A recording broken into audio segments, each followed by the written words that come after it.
Fala, turma, seja muito bem-vindo, muito bem-vinda. Para aqueles que não me conhecem, sou Rodrigo Linhares. Falei no meu vídeo de apresentação, sobre o canal, sobre o meu propósito em trazer sempre informações sobre seguros nele, que advogo em direito dos seguros desde 2008, na verdade, antes de me tornar advogado, como estagiário ainda. Sou corretor habilitado para todos os ramos e que muito me orgulho, é um tema que sou apaixonado em falar, em trabalhar, e vou fazer aqui mais um vídeo de despedida, não do meu canal, é claro, mas sobre uma série de assuntos, série de vídeos que eu estou falando sobre o mesmo seguro, o mesmo ramo, seguro de pessoas, seguro de vida, como muitos conhecem.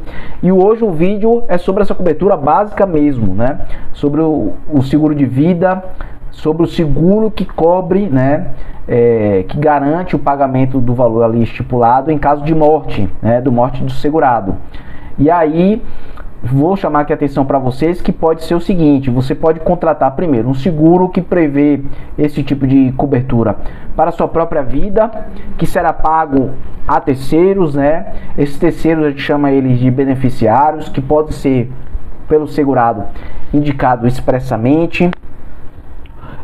Ali você pode definir inclusive a divisão, vamos dizer que você tenha esposa mais 2 filhos, mas você também quer garantir sua mãe. Então ali você pode colocar nominalmente os 4 e fazer sua divisão. Quero essa divisão desse valor aqui contratado, de 100 mil, de 500 mil, de 1 milhão, dividido em partes iguais, então 25% para cada.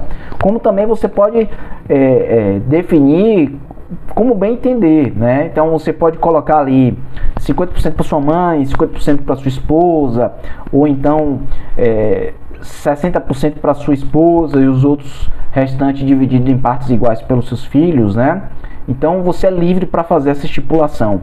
Quando não há beneficiários expressos, na pólice, há uma divisão prevista em lei, prevista no Código Civil de 2002, lá no seu artigo 792, que diz que, no caso, este valor contratado será dividido em 50% para o cônjuge, ou a companheira, ou o companheiro, e 50% para os herdeiros legais. Então, fique muito atento a isso. Você contratando, você tem condições de indicar quem serão seus beneficiários e como será feita essa divisão.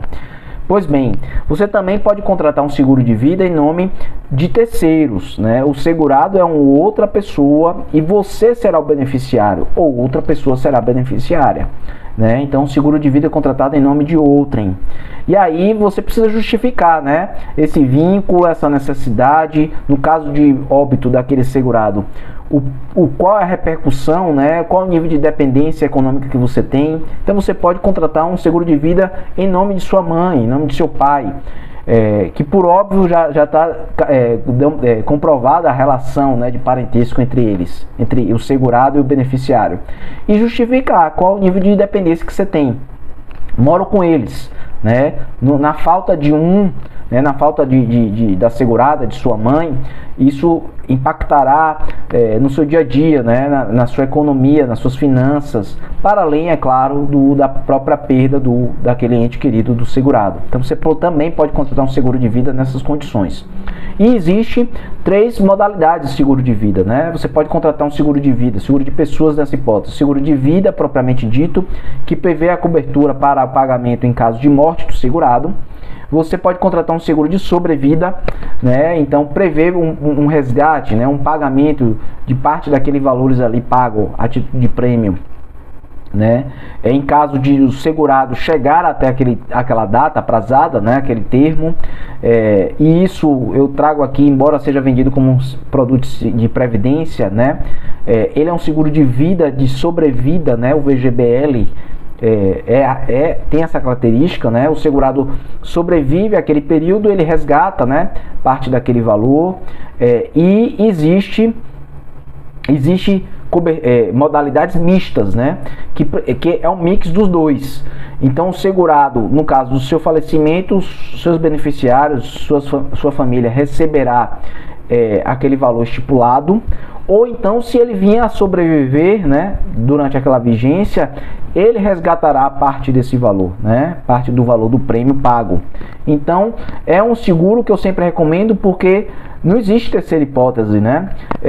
A seguradora ou vai pagar em razão da morte do segurado aos seus beneficiários ou a sua família, né, seus herdeiros, ou pagará um valor ao próprio segurado, porque ele sobreviveu àquele período, né? Então, eu sempre recomendo, se puder, né, escolher esse tipo de produto em vez de um produto de vida tradicional ou um de sobrevida, né? É sempre bom, tipo um VGBL, é sempre bom você contratar um seguro, um produto misto, né, que prevê a cobertura nas duas hipóteses, né, no caso de morte ou sobrevida do segurado. E quando você contrata, né, tem lá previsto, né, o pagamento de um valor estipulado em caso de morte, né, veja lá se você tem um contrato de seguro de vida, né, que prevê morte, que prevê o pagamento no caso de morte por qualquer causa. Pode estar lá só escrito vida, ou pode estar escrito assim, morte por qualquer causa, né, até abreviado, com as siglas, né. Então, nesse caso, o segurado vindo a falecer por doença, por causas naturais, os seus beneficiários, né, seus herdeiros, né, sua família receberá este valor. Por outro lado, muita gente às vezes contrata uma apólice de acidentes pessoais que prevê, no caso, cobertura para pagamento, né, aos beneficiários ou aos herdeiros do segurado, no caso de morte por acidente. Então, quando você tem uma apólice de acidentes pessoais, não cobre morte por qualquer causa, não cobre morte por doença, morte por causas naturais. Apenas prevê o pagamento aos beneficiários do segurado, indicado em apólice, ou aos herdeiros dele, morte acidental. Muita atenção, muita gente contrata, tem uma apólice de acidentes pessoais, pensando que é um seguro de vida propriamente dito, né, que prevê o pagamento do capital segurado para qualquer tipo de morte, e não é, né, só para a morte acidental. Eu fiz um vídeo, né, trazendo o conceito de acidentes pessoais, né, o conceito da SUSEP, o conceito do mercado segurador, quando falei lá da cobertura para invalidez permanente por acidente, o IPA. E são os mesmos conceitos, né? São os mesmos requisitos. Então você tem uma apólice de acidentes pessoais. Prevê lá morte acidental. O que é morte acidental? Quando tem uma data caracterizada diretamente, exclusivamente ligada a uma causa externa, súbita, involuntária, violenta, que causa lesões ao segurado, que neste caso resultou em sua morte, né? Que pode resultar, no caso, uma invalidez. Aí na descrição desse vídeo tem lá tudo que eu trago, tudo que eu falei sobre invalidez permanente por acidente, né?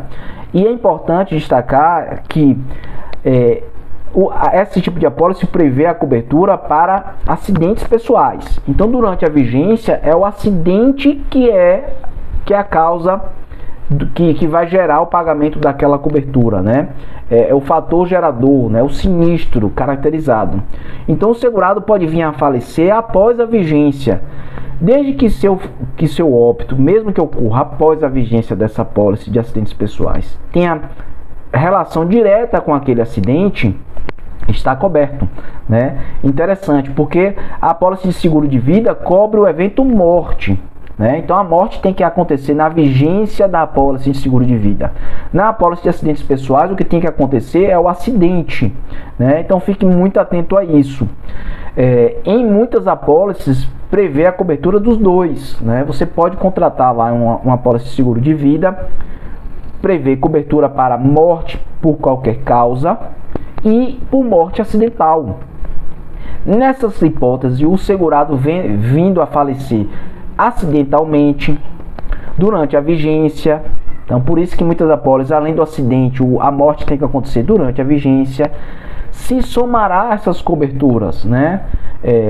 Então, o segurado veio a falecer de morte acidental durante a vigência daquela apólice de seguro de vida, e sua família receberá tanto o capital segurado previsto para a morte por qualquer causa, inclusive acidental, como também a cobertura para a morte acidental, que a gente chama muitas das vezes do fator de incidência, né? Ou então a dobra. Por que dobra? Porque às vezes os valores contratados são os mesmos, né? 100 mil reais para a morte por qualquer causa e 100 mil reais por morte acidental. O segurado veio a falecer nessas condições, soma-se os valores, então seus beneficiários e familiares receberão 200 mil. Mas na hipótese do segurado vir a falecer apenas por morte por doença ou por causas naturais, ele só receberá o valor estipulado de 100 mil reais para a morte por qualquer causa, porque a morte não foi acidental, não há conjunção, a somatória dessas duas coberturas. Então fique muito atento que às vezes na apólice de vida existe também a cobertura, além da morte por qualquer causa, para a morte acidental. E em havendo a morte do acidente, o segurado vindo a falecer por morte acidental, todos os dois valores deverão se somar, né? E deverá existir a conjunção dessas duas coberturas. E também chama aqui a atenção para o seguinte, na hipótese, né, isso inclusive foi levado ao judiciário muitas das vezes. O segurado veio a falecer, o segurado só tem cobertura para morte acidental, uma apólice de acidentes pessoais, né, um acidente pessoal. E ele veio a falecer de infarto, né, causas naturais, doença. Entretanto, esse infarto, né, foi precedido de um acidente que ele veio a sobreviver. Contudo, logo após esse acidente, em razão desse estresse, desse trauma, ele sofreu um infarto. Então, o judiciário, as seguradoras negam nessa hipótese, né, a cobertura para acidentes pessoais, morte acidental, porque o infarto é uma causa natural, é uma doença, mas comprovando, né, que há uma relação direta com um acidente que precedeu esse infarto do segurado, o judiciário tem dado procedência ao pleito dos beneficiários e familiares do segurado, ou seja, obrigando a seguradora a pagar o capital segurado, o valor ali estipulado em apólice de acidentes pessoais. Porque embora tenha sido uma doença, uma causa natural, a morte do segurado, ela foi precedida de um estresse, precedida de um trauma experimentado pelo segurado em um acidente, né? Com todas aquelas características, data caracterizada, fato externo e exclusivamente direto, né? Direto e exclusivamente relacionado com um fator externo, violento, súbito e involuntário.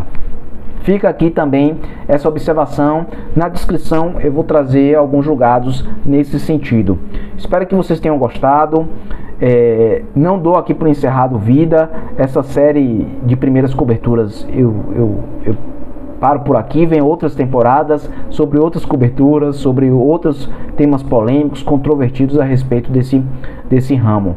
E até um próximo vídeo. O outro vídeo eu vou trazer um ramo do seguro, né? Provavelmente sobre seguros residenciais, falando de suas coberturas, né? De suas características. E espero que vocês tenham gostado. Dê seu like.